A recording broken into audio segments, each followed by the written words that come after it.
वहीं बिहार बीजेपी के अध्यक्ष डॉक्टर संजय जायसवाल ने बिहार शिक्षा परियोजना परिषद की 7वीं कक्षा के प्रश्न पत्र को लेकर सवाल उठाए हैं।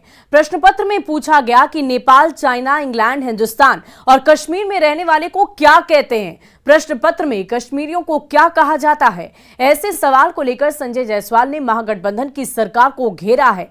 संजय जायसवाल ने कहा कि प्रश्न ही बताता है कि बिहार सरकार के सरकारी पदाधिकारी और बिहार सरकार कश्मीर को भारत का अंग मानती ही नहीं। संजय जायसवाल ने भारत को बांटने की साजिश का आरोप लगाया। साथ ही एनआईए से सीमांचल के जिलों में तैनात अफसरों की जांच की मांग की है।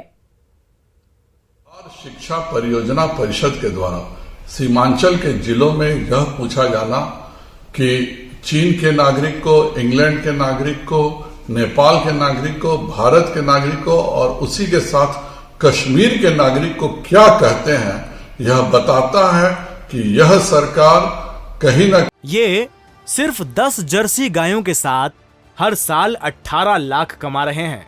आपको भी ये सीखना है तो फ्रीडम ऐप को अभी डाउनलोड कीजिए। कहीं सरकार में बैठे हुए पीएफआई समर्थकों के और राजद के जो समर्थक पीएफआई हैं उनका नापाक गठजोड़ है।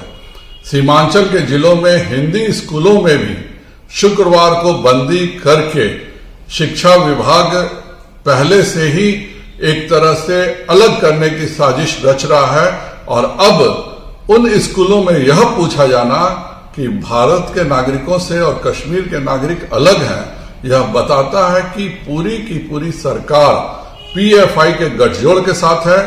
एनआईए को से भी मेरा अनुरोध रहेगा कि बिहार सरकार के अफसरों की जांच करें, खास करके जो सीमांचल में पोस्टेड हैं। अभी तक न मुख्य सचिव ने, न शिक्षा के प्रधान सचिव ने और न ही मुख्यमंत्री ने बिहार शिक्षा परियोजना परिषद के जिस व्यक्ति ने यह प्रश्न पत्र सेट किया और जिसमें यह पूरा बटा है, उनके खिलाफ कोई कार्रवाई नहीं की है। और यह स्पष्ट बताता है कि यह प्रश्न पत्र बिहार सरकार के मिलीभगत से हुआ है। मेरा केंद्र सरकार से भी अनुरोध रहेगा कि बिहार सरकार पर कार्रवाई करें, जिससे जो बिहार सरकार में सरकारी प्रश्न पत्र के द्वारा भारत को बांटने की जो नापाक साजिश हो रही है वह भारत के जनता के सामने आ सके। और ऐसा नहीं कि पहली दफा ऐसी गलती हुई हो। 5 साल पहले साल 2017 में भी यही गलती हुई थी। तभी भी यही प्रश्न पूछा गया है जो इस साल पूछा गया था। टीवी स्क्रीन पर आप 2 तस्वीरें देख पा रहे होंगे। एक तस्वीर इस साल यानी कि साल 2022 की है, जबकि दूसरी तस्वीर साल 2017 की आपको दिखा रहे हैं। और हंगामा तब भी हुआ था, दोषी के खिलाफ कार्रवाई की बात भी हुई थी। लेकिन ऐसी क्या कार्रवाई हुई कि फिर से गलती दोहरा दी गई या फिर जानबूझकर साजिशन? ऐसे प्रश्न पूछे जाते हैं। सवाल यह भी है कि क्या नया प्रश्न पत्र बनाने की जगह पिछले साल के प्रश्न पत्रों की कॉपी कर नया प्रश्न पत्र बना दिया जाता है? तो ये 2 तस्वीरें देखिए, साल 2022 और साल 2017 की तस्वीर हम आपको दिखा रहे हैं। बिल्कुल सामान्य क्वेश्चन ही पूछा गया है, वही प्रश्न है।